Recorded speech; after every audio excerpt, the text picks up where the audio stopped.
You can, if you have a copy of God's Word, I'd invite you to open it up and to make your way to the Gospel of Mark, chapter 10. Mark, chapter 10. This will actually be our last sermon in the Gospel of Mark until we get to the other side of Christmas. Next Sunday, we're going to begin a four-part Christmas series that we are calling Miraculous Births. And we're going to look at some of the miraculous births of the Scripture. And we're going to, in those miraculous births, see what it teaches us about the redemption of God and how they all ultimately point us toward the ultimate miraculous birth of King Jesus himself. But this morning, here at the end of Mark chapter 10, we close out what has been a very significant section within Mark's gospel.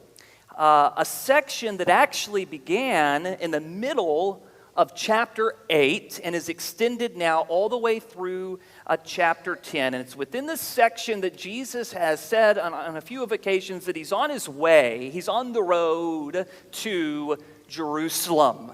He's on the way to Jerusalem. And when we come back after Christmas, back to Mark and pick up in chapter 11, he will have arrived there in Jerusalem, only days away from the cross. But this middle section, right here in the gut of Mark's gospel, middle of chapter 8 through chapter 10, is focused specifically on this theme of discipleship. It's within this middle section that Jesus has given his disciples three very clear predictions of his death, that he's going to suffer, that he's going to die, and it's primarily within this middle section that Mark has included a lot of those teachings of Jesus, where he has been teaching his disciples what it means to follow him, and what it means specifically to follow him on the way of the cross, on the road to Jerusalem. Now, what's interesting is that section, middle of chapter 8 through the end of chapter 10, is bookended by two healing stories, specifically of blind men. Okay? The section began with Jesus healing a blind guy in Bethsaida. Remember, that was the two-phase healing right before Peter's confession of Jesus as Messiah. And now here, at the end of the section, is another story of Jesus healing another blind man. This man's name is actually given to us. It's the only person who is healed by Jesus in Mark's gospel that we're actually told his name. His name is Bartimaeus. And I think that's intentional by Mark, that he would begin this unit and close this unit specifically by telling us these accounts of Jesus healing blind men, because Mark uses the healing of physical blindness as a way to describe the spiritual sight, the spiritual revelation that his disciples must receive if they're going to follow him faithfully on the road to Jerusalem, right? Now, I want you, and we're going to walk through the text in order, but I want you to look specifically at verse 51 at what Jesus asks Bartimaeus. He says, "What do you want me to do for you?" And if you were here last Sunday, that question ought to sound a little bit familiar, because it's the same question that Jesus asked James and John when they approached him with a request of their own. In verse 36 of chapter 10, Jesus asked them, "What do you want me to do for you? But of course, the request of James and John was very different than the request of Bartimaeus. They wanted status, right? They wanted eminence. They wanted, authority. But blind Bartimaeus has a very different approach to Jesus, doesn't he? He sees Jesus more clearly than James and John. And so while James and John have their request denied, Bartimaeus doesn't. You see, James and John still don't understand the nature of the kingdom of God. In other words, they're still blind. But Bartimaeus, who's physically blind, is beginning to see more clearly. So Bartimaeus, in this encounter with Jesus, experiences the transforming power of God. And so what Mark does is he uses this account as a type of real-life parable to teach us something. To teach us how we can receive the transforming power of Jesus in our lives. So I just want to ask you this morning, as we come to the Word of God this morning, do you need the power of Jesus in your life? Do you need to experience the transforming power of God? Power over sin, power in a relationship, power to endure a particular circumstance, or maybe you're desperate to see the power of God to come in the life of someone you love. If you recognize I need the power of God in life, Mark is inviting us to look at what happened to Bartimaeus. Okay, I want us to look at this text together, and I want us to ask the text this question: Why? Why did Bartimaeus experience the power of Jesus? Why did he experience the power of Jesus? Okay. Now, at this point in Jesus' ministry, Mark tells us at the very beginning that his entourage has gotten really large. There's a massive crowd of people that is following him and that has followed him into, it says, Jericho. Now, the old Jericho of the Old Testament had badly deteriorated by this time. King Herod had rebuilt the city, built a new Jericho. That's very likely where this encounter took place. But Jericho, the city of Jericho, would have been the final stop on the pilgrimage path to Jerusalem. All right, and so what Jews would do, who were pilgrimaging to Jerusalem for Passover, is they would stop into Jericho. It's the final, what we would think is a road trip. This is kind of the final bathroom break before we get there, okay? It's the final stop to be able to refresh yourself, to refresh your supplies before you embarked upon the final leg of the journey, which is about 18 more miles, but it was a really difficult part of the journey because Jericho lay over 800 feet below sea level. So from Jericho up to Jerusalem was pretty steep terrain upwards. And so pilgrims going to Jerusalem, they would stop there at Jericho and they would refresh themselves. And so it became a really strategic spot for beggars, for the destitute to kind of station themselves here in order to beg alms for these Jewish men and families that were on their way to Jerusalem. And one of the men who had stationed himself there in Jericho was none other than this person here, whose name is Bartimaeus. Now in Hebrew, bar is the word for son.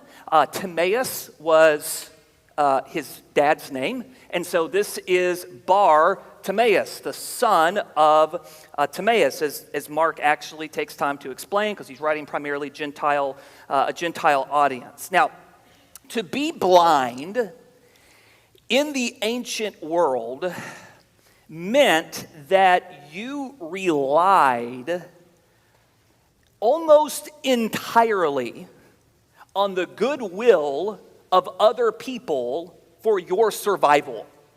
There was no long-term disability program within the Roman Empire.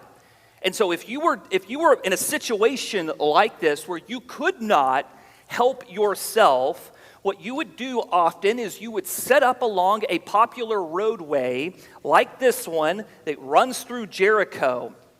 And if you were fortunate enough to have a coat, that outward garment, that cloak that went around your undergarments, which would have been your source of warmth at night, you would then take that outward cloak and you would lay it out in front of you during the day, and you would actually use that cloak to gather alms as kind of an offering plate, if you will, to gather the alms of the people that were coming by. And you begged for food. You begged for money to be able to buy food. And if people passing by that day were charitable, then you ate. And if they weren't charitable, then you didn't eat. This was life at the mercy. You just kind of lived at the mercy of other people. And there sat Bartimaeus. As he had sat day after day, very likely in the same spot, or at least the same proximity, month after month, year after year. This was life for him. And it appeared, I'm sure, at the beginning of this day that it would be a day like every other day that Bartimaeus knew. What he didn't know that was on this day his life would be changed forever. And see, Bartimaeus had heard stories. He had heard stories of this man named Jesus from Nazareth, and how he had this ability to heal people, even to open the eyes of blind men. And Bartimaeus believed the stories that he had heard. But even in his own profession that we see in the text, we know that he believed Jesus to be much more than just a traveling healer. He actually believed that Jesus was indeed Messiah, that he was the son of David, that he was the one about whom Isaiah prophesied that would come and restore the sight, open the eyes of the blind. And he just hoped that maybe one day he would be fortunate enough, that God would have enough mercy on him to be able to meet this man. Maybe one day he would be able to meet. What are the odds? It's a big region. He's one person. What are the odds? But maybe, just maybe, one day Jesus might walk past the road where I sit every day. And so you can imagine how his stomach leaped up into his throat when he first heard that Jesus of Nazareth is coming into Jericho. And not only is he coming into Jericho, the city, but he's walking down. He happens to be walking down the very roadway where Bartimaeus was stationed. So there's this anticipation. There's this hope, but still, right? I mean, Jericho wasn't a particularly massive city, and Mark tells us that there's a large crowd around Jesus. And so you think of this narrow roadway and this mob of people. Think of LBJ at rush hour, only the cars are donkeys and people on foot. This is like the state fair. It's shoulder to shoulder. There's this throng of people. How is a blind man supposed to get to Jesus? Okay, he's coming my way. This is my chance. But how am I going to get his attention?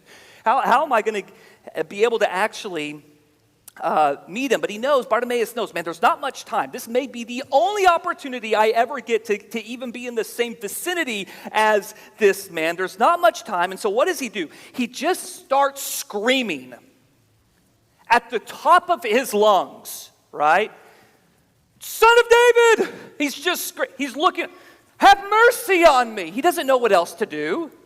He's just screaming out, Jesus, Son of David, have mercy on me, just over and over again. And even as you read it in the text, you can hear the desperation, right, in his voice. Just have mercy on me. I believe it's right here that we see the first reason that Bartimaeus experienced the transforming power of God that day. Why did he receive the power of Jesus? Well, here's number one. It's because Bartimaeus recognized his own desperation. He recognized his desperation. You see, we see in Bartimaeus a number of qualities that we've seen throughout the Gospel of Mark. And it's as if Mark is kind of bringing them all to a head, kind of summarizing them all in this one story. We see in Bartimaeus a quality here that we've seen in Mark of those who have experienced the power of Jesus. We saw this quality in the leper who was desperate to get to Jesus. We saw this quality in Jairus, whose little daughter was on the doorstep of death. We even saw this quality in the little children, the infants who were being brought to Jesus. Bartimaeus is like those little children. He's helpless. He's desperate. He has nothing that he can offer to Jesus other than his faith, his hope in Jesus' mercy and grace. It's the quality that we see here in Bartimaeus. It's the quality that the rich young ruler lacked. A recognition of his own spiritual poverty, a desperation of soul that relies entirely on Christ. And this is the first reason that Bartimaeus receives the power of Christ. He recognized just how desperately he needed Jesus. Listen, a desperation of soul that leads you to an absolute reliance upon God is the first key that unlocks divine power in your life. A desperation of soul that leads to an absolute reliance upon God. But church, the inverse of that is also true. That a self-sufficiency of soul is the first key that will lock out divine power in your life. Okay. Now, we struggle with this in a particular way. In our own cultural context, our culture struggles with this. I believe the American church in many ways struggles with this because we live in a culture where we pride ourselves on being self-sufficient, right? We live in a culture that prioritizes independence. And so, we think to ourselves, our material resources, our experience, our intellect, our networking, our gifts, our talents, our abilities, all of these good things can become like lidocaine that actually numbs the feeling of neediness in our hearts for Jesus. It can actually keep us, these good things can, if we allow them, keep us from seeking God in prayer. waiting upon God to guide us or to intervene in a situation or a circumstance because we're convinced that we can fix the problem ourselves. We have what it takes to get ourselves out of the situation. But what makes Bartimaeus unique is he knew he couldn't fix this problem, right? It's the first reason he experiences the power of God is he recognized his own neediness and his own desperation. And so if you need the power, if you need the power of God in your life, you recognize I need the power of God in my life. I need the power of God in my home. I need the power of God in my ministry. Then Mark, through Bartimaeus, is inviting us to embrace our neediness. Don't resist it. Embrace that sense of desperation.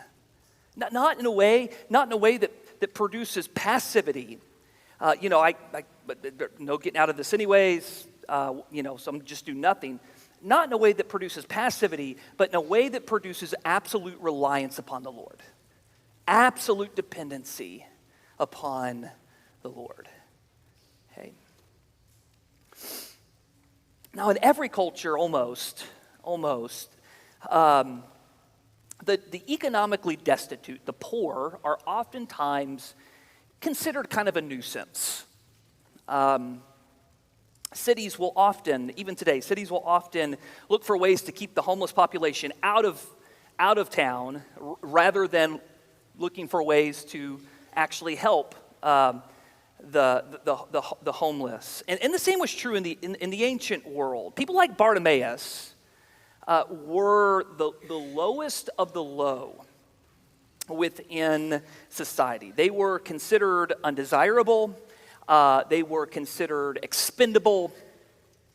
And, at best, they were tolerated by the community, but often they were begrudged by the community.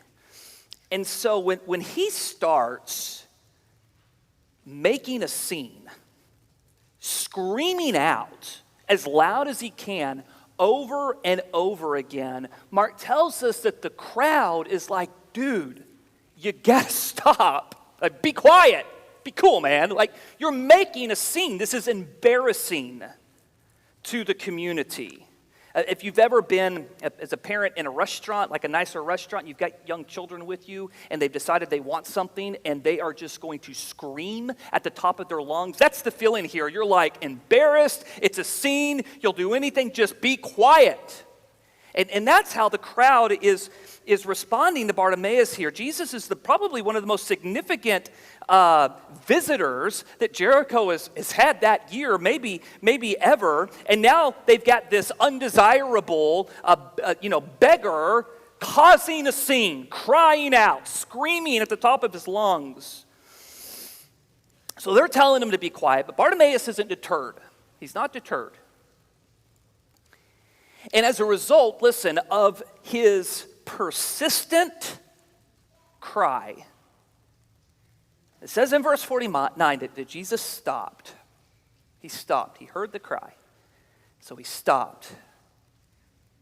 And he called for Bartimaeus. Okay.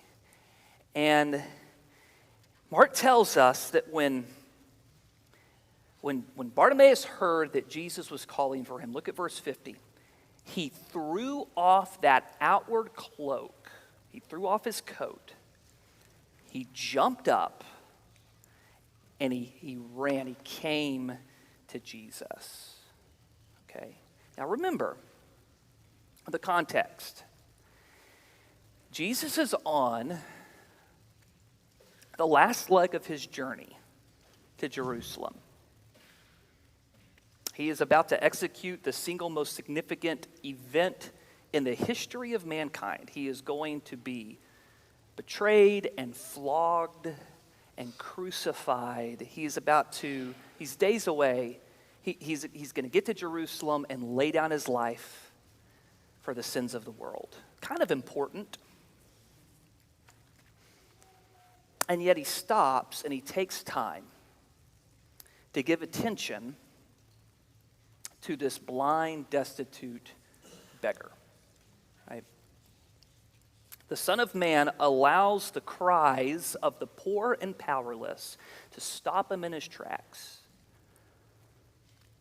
And that's where Jesus asked him, look at it again in verse 51. What do you want me to do for you, Bartimaeus? What do you want me to do for you? Now, I'm sorry, it seems like an odd question. Like, you walk into the ER, you've got a knife sticking out of your chest, and the guy goes, well, what do you want me to do for you today? What brings you in today? Bartimaeus is blind. Jesus understands what Bartimaeus is wanting, but he wants to give Bartimaeus the opportunity to express his faith. Jesus is saying, give me your ask. What do you want? Put your ask on the table of God. What are you wanting? Say it. Express it. Tell me. What do you want me to do for you? And unlike James and John, right, who say, eminence and status, I want to sit at your right hand and your left hand, Bartimaeus just says, listen, I just want to see. I want to be able to see. And in response to that simple request, look at Jesus, verse 52. Jesus said to him, go, your faith has saved you. Your faith has saved you. Now, the word that's used there, that's translated as saved, it means healed, but it's a very flexible word in the Greek. It can refer, and oftentimes does refer to physical healing, but frequently it actually refers to spiritual healing, restoration, salvation. And I believe Mark uses it intentionally here to describe both ideas. Because we know that physically Bartimaeus was healed that day, but not just of his physical eyesight problem. His heart was healed. His spiritual eyes were opened. You see, a second reason here for why Bartimaeus experienced the power of Jesus. I mean, Jesus actually tells us explicitly in verse 52, it was because of his faith, that he experienced the power of God. But we see in verse 48 specifically how that faith was demonstrated, how that faith was manifested. Okay? So here's the second reason that Bartimaeus receives the power of God. Number two, Bartimaeus persisted in faith that cried out to Jesus. He persisted in faith that cried out to Jesus. Bartimaeus believed that Jesus was Messiah. He believed in his heart that he was the son of David, that Jesus could help him. But then he demonstrated that faith by shamelessly crying out to Jesus for help. And even when it seemed, guys, at first that Jesus didn't hear him, the first time he cried out, no response, seemed that Jesus didn't hear me, he didn't stop. He didn't give up, right? He persisted in faith. Even when the crowd is telling him, dude, you got to stop. You got to cut this out. He won't stop. He's stubborn about it.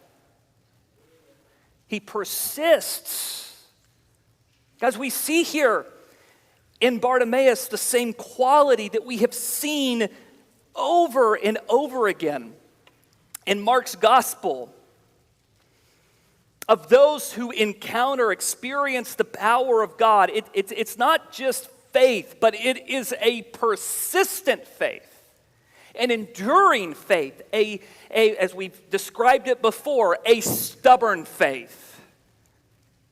a faith that will not be deterred. We saw it in the men who brought their paralyzed friend to Jesus, but there was a crowd and they couldn't get to him, and so they persisted and they dug out a hole in some random dude's ceiling to get to Jesus. Stubborn faith, right? We saw it in the hemorrhaging woman who had this flow of blood. She wasn't even by law allowed to be in crowds of people. She sneaks in stubbornly because she's convinced, if I could just touch the hem of his garment. We saw it in the Syrophoenician woman, the Gentile, right? Who asked Jesus for help, and he says no. And she doesn't stop. She won't let it go. Even the dogs eat the crumbs at the feet of the table, right? Stubborn, persistent faith.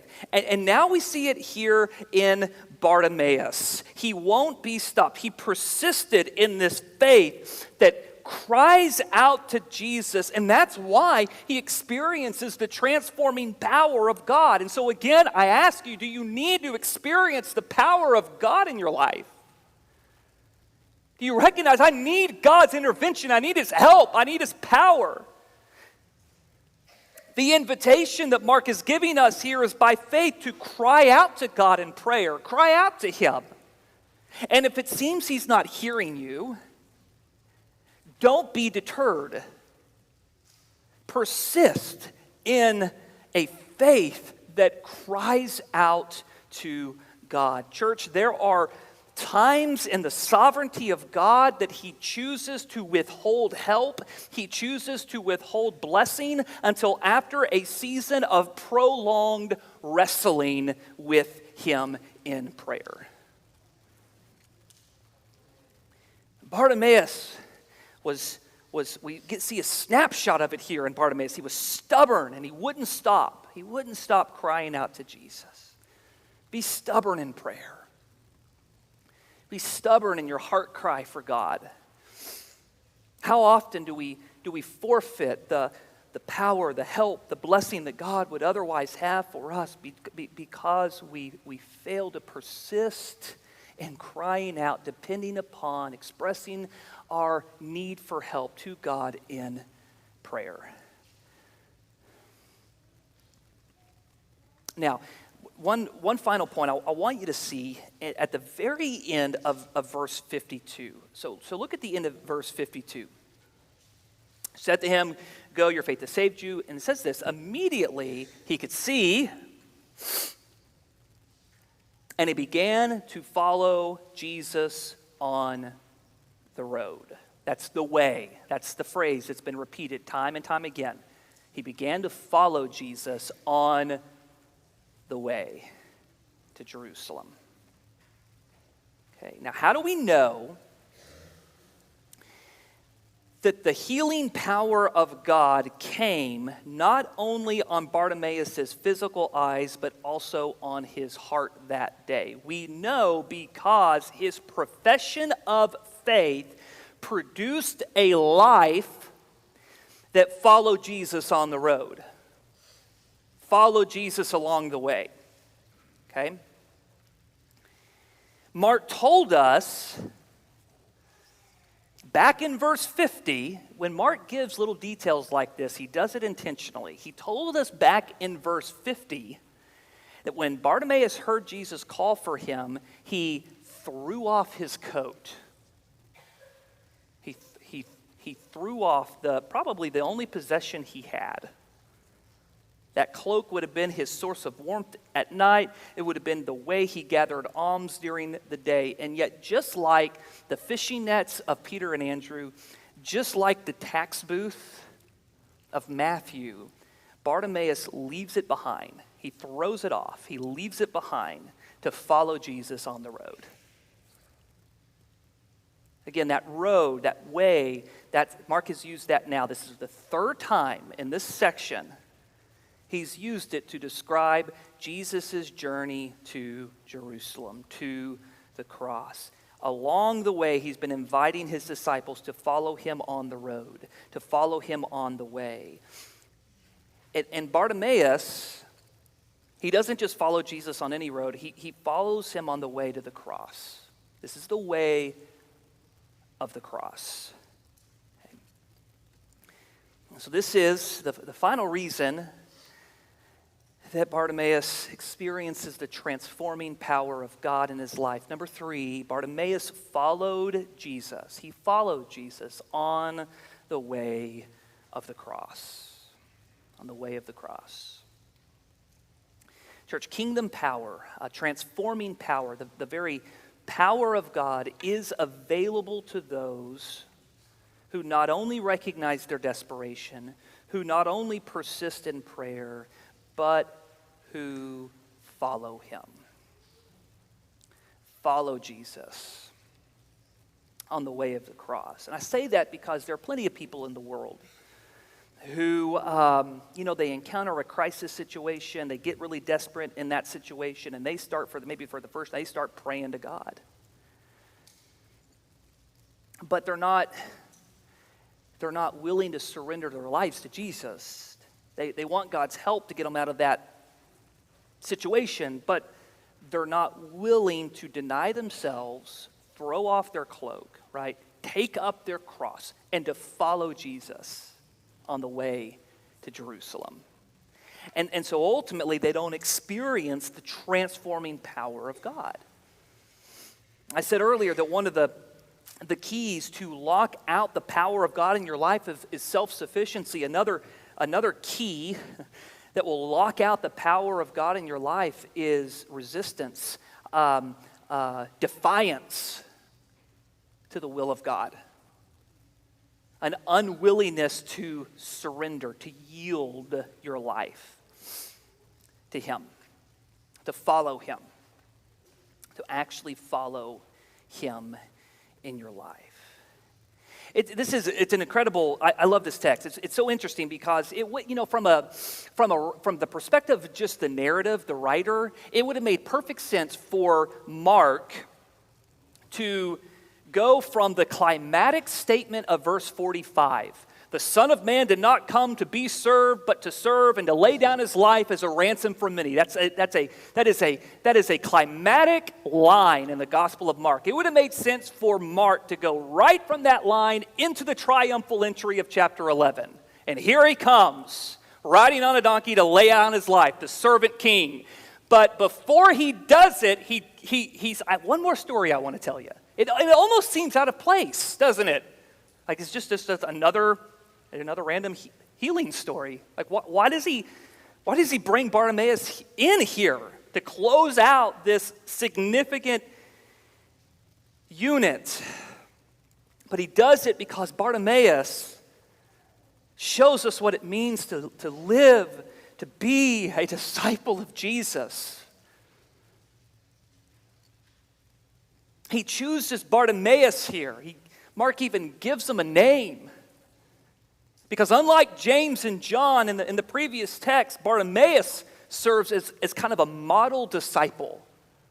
At the close of this unit where I've been teaching you what it means to follow this kind of king, look at Bartimaeus. Look at his heart posture. Look at his attitude. Look at this one who actually receives the transforming power of God. At the beginning of the account, Bartimaeus is found sitting by the road. He says that specifically, sitting by the road. By the end of the account, he's following Jesus on the road. That's the transforming power of Jesus. He'll take you from sitting destitute on the side of the road to following him on the road. Not an easy road, the road of the cross, but ultimately the road that leads to life. And that's what Bartimaeus experienced that day. This text demonstrates how one can become a disciple of Jesus, how one can initially receive the transforming power of Jesus. You must see your desperation. You must cry out to God for salvation in faith and follow Him. I just want to say, if that's where you're at this morning, if you recognize this morning, I'm not a follower of Jesus, I'm not giving my life to Jesus, I'm not yielded, I'm not surrendered to Jesus, but you recognize this morning that by God's grace, He's showing you how desperate you are for Him, then the invitation of the text is to cry out to Him today for salvation. to trust him, to cry out, to cry out, Lord, help me, save me, and then to follow him,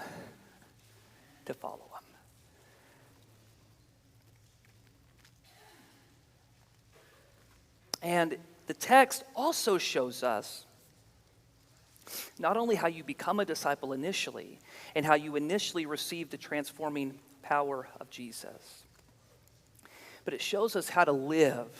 How do we live as a disciple of Christ?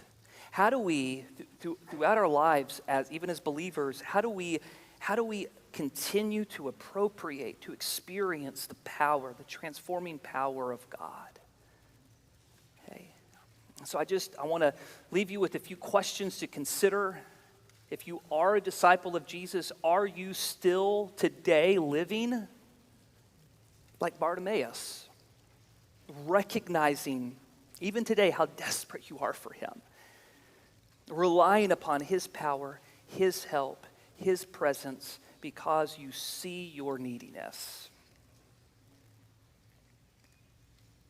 Do you maybe today need to confess a spirit of self-sufficiency, of self-reliance? Are you persisting in a faith that cries out to God in prayer? A stubborn faith. Have mercy on me. I won't be stopped. I won't stop crying out to God because I can't. I have no other hope. I have no other recourse. And are you still following him? Are you still following Jesus, yielding, leaving every aspect of life behind, yielding, surrendering to him, following him on the way of the cross? This is the life of a disciple. This is the life that experiences the power of God. Desperation, persistence in faith that cries out to God, and a surrendered life that follows Jesus on the way to the cross.